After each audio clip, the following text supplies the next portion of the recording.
Battle of Britain flight, 2 minutes till engine start, 3-ship formation, Spit, Mustang, P-40. Clear.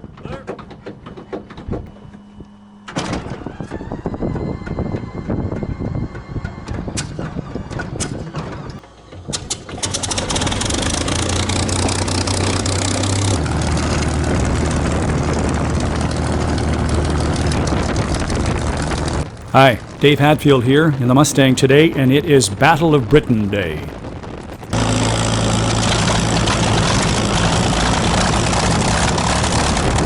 Mike Potter's firing up the Spitfire, and he's going to lead 3 flypasts for the RCAF ceremonial parade.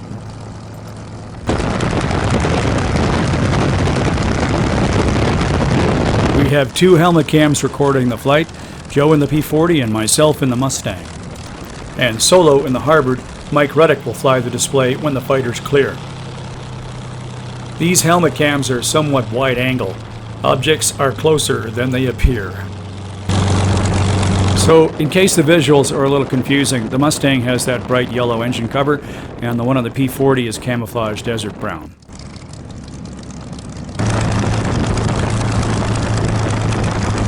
Mike Potter leads us out in the Spitfire from the Vintage Wings of Canada hangar. We're at Gatineau Airport, and we're taxiing over to the ramp to do our run-ups, pre-takeoff checks.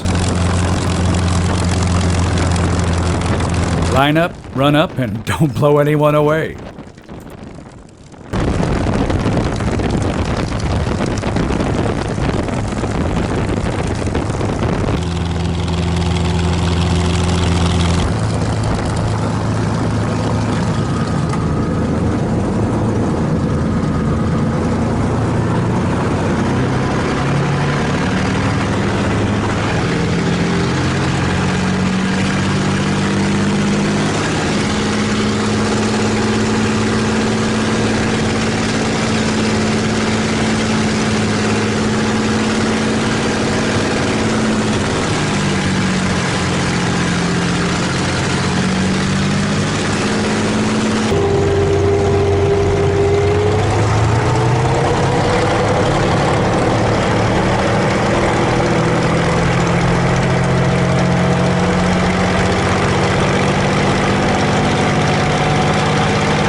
Run up, pre-takeoff check complete.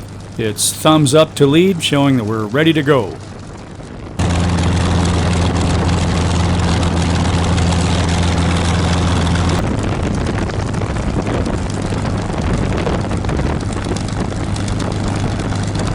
In the Warbirds, we don't have any special rights or privileges at Gatineau, but we try to be good neighbors and fit in, even though it's very busy on the weekends and very difficult to launch a 3-ship of fighters with old engines that tend to overheat on the ground.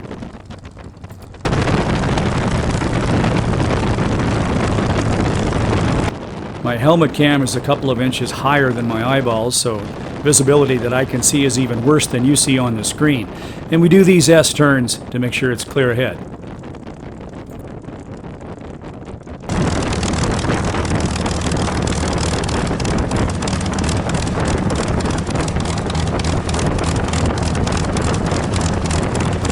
Close the canopy, do a 180, line up, in position. We don't actually do formation takeoffs because it adds a risk we don't need. So we do stream takeoffs, and we wait for the aircraft ahead to show airspace underneath the wheels before we open the throttle for our own takeoff.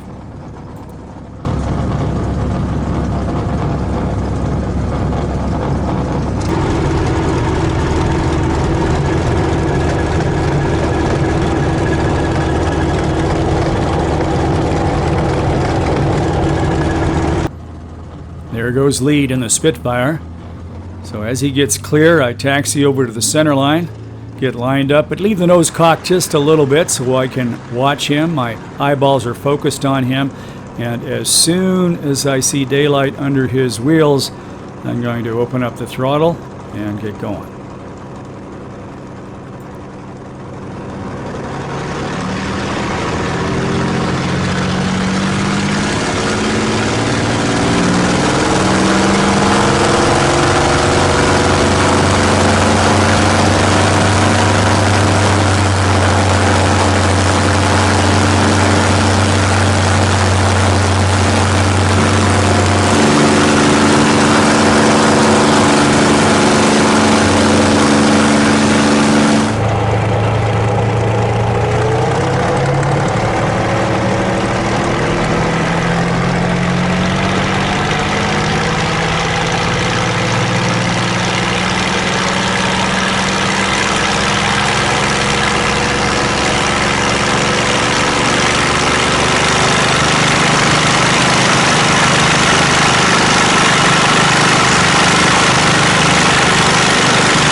We don't use anything like full power for takeoff in these fighters.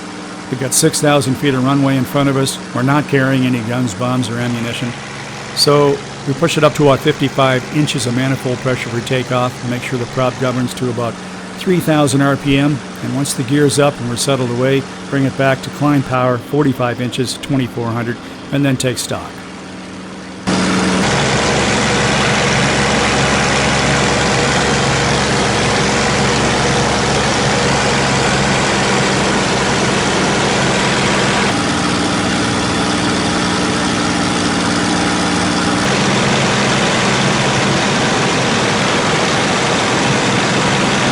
This is going to be a long mission, over 2 hours with 3 different flypasts. And right now we're just going to the holding area, so we're flying a wide route formation.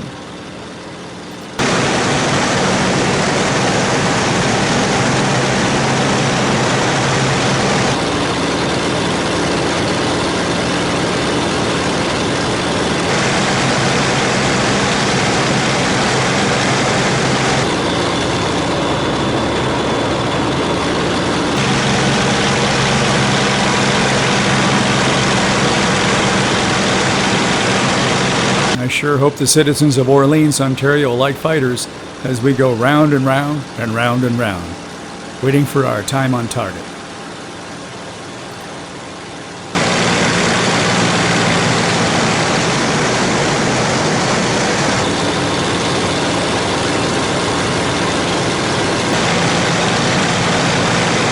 So about 15 minutes goes by, and the time on target keeps changing because the speechmakers go on and on and on.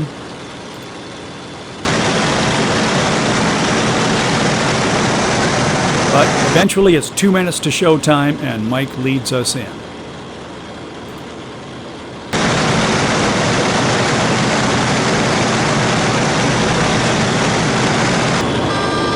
That noise was the gear horn because I got the throttle way back.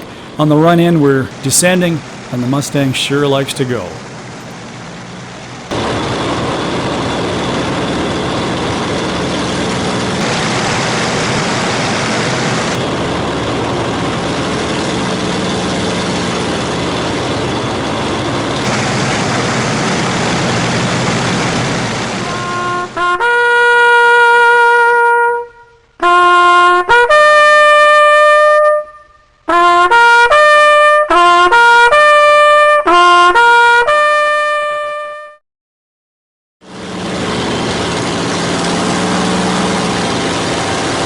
After the flypast, it's a right turn, head down the Ottawa River, back to Orleans, back to the holding area, and wait for the next time on target.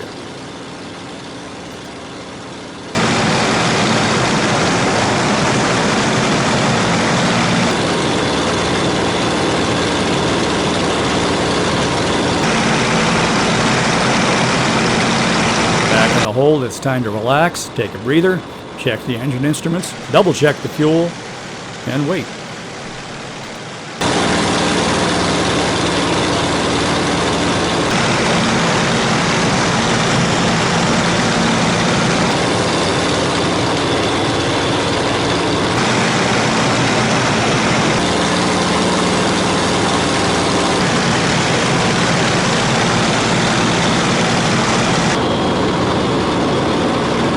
But eventually, after another 20 minutes of dodging wild geese in the hold, it is time for display number 2.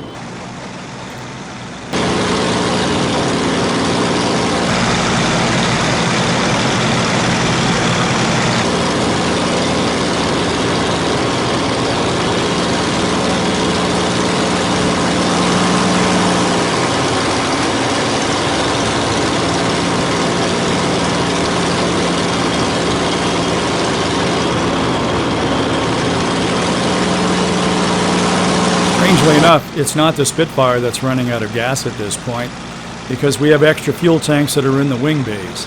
But the P-40 has lost its main fuselage tank in order to make room for a passenger seat, so it's peeling off from the formation, going back to Gatineau and land and refuel, and the Spitfire and the Mustang will just wait.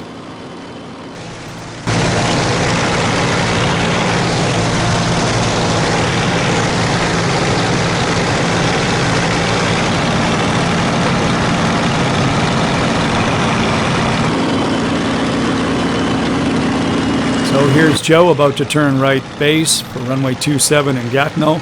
Let's watch him land the Curtiss P-40 Kittyhawk.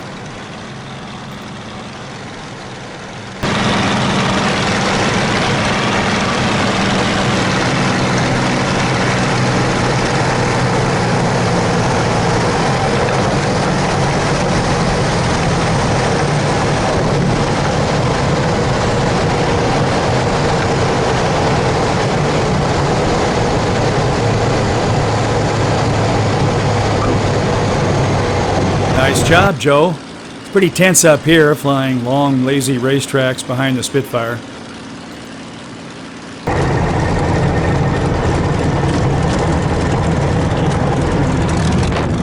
He even made the turnoff. Now Joe's job is to get shut down, refueled, and then restart that hot Allison engine, get back into the air with all the traffic in the area, and rejoin us without too much of a delay.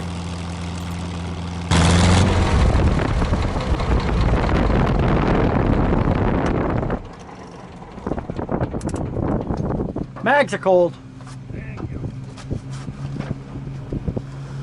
Let's see, chicken or steak? It's always fine dining in the first class of the North American P-51D Mustang.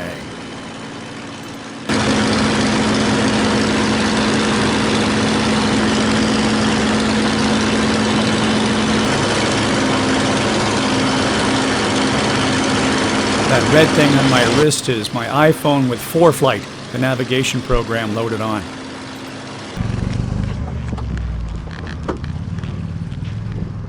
Thank you, Paul. All good. Okay.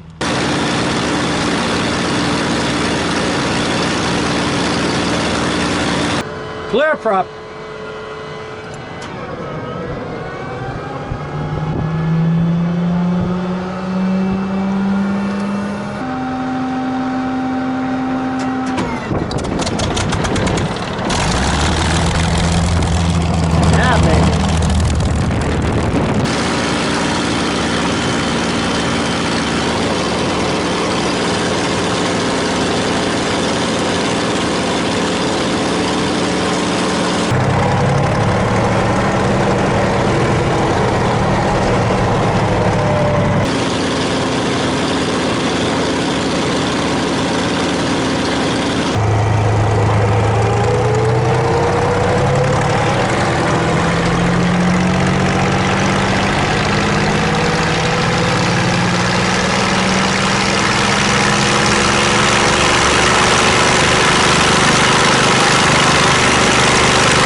So Joe's in the rejoin. We're a 3-ship again. Everything's worked out great.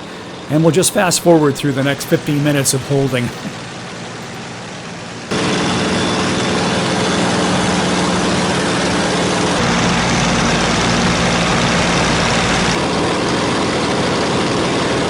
Two minutes to showtime.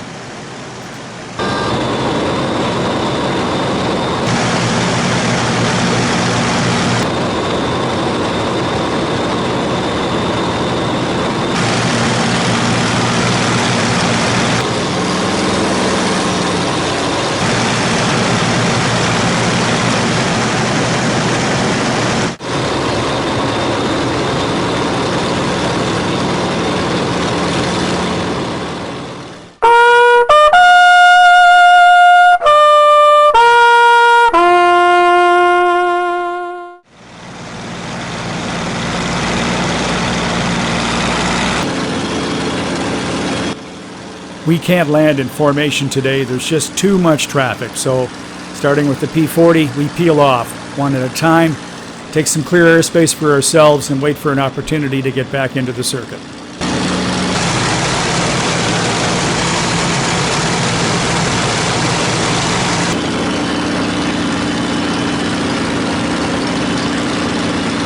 When you're landing a fighter, you don't want a long straight end final because the nose of the airplane's in the way and you can't see.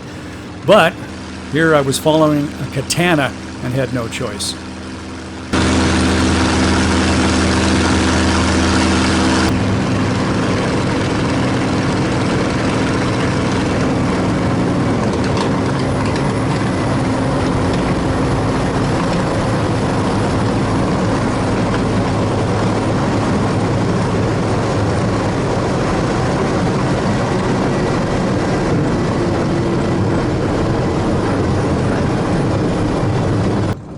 The Mustang is not a particularly short landing aircraft with its laminar flow wing, unless you're hammering on the brakes, and I'd rather not do that.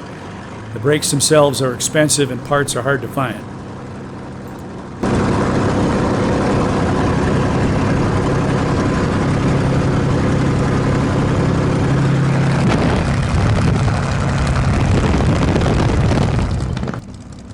It's a tremendous feeling when you're taxiing back in after one of these flights. You've accomplished the mission goals, you're still in one piece, and you've done it all in a World War II fighter. There's really nothing like it. You're sweaty, you're tired, but the adrenaline is with you for hours.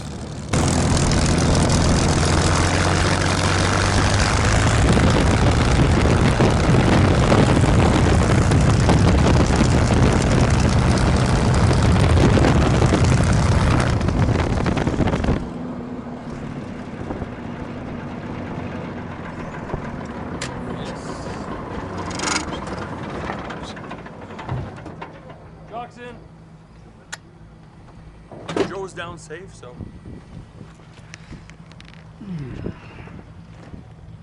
Long mission.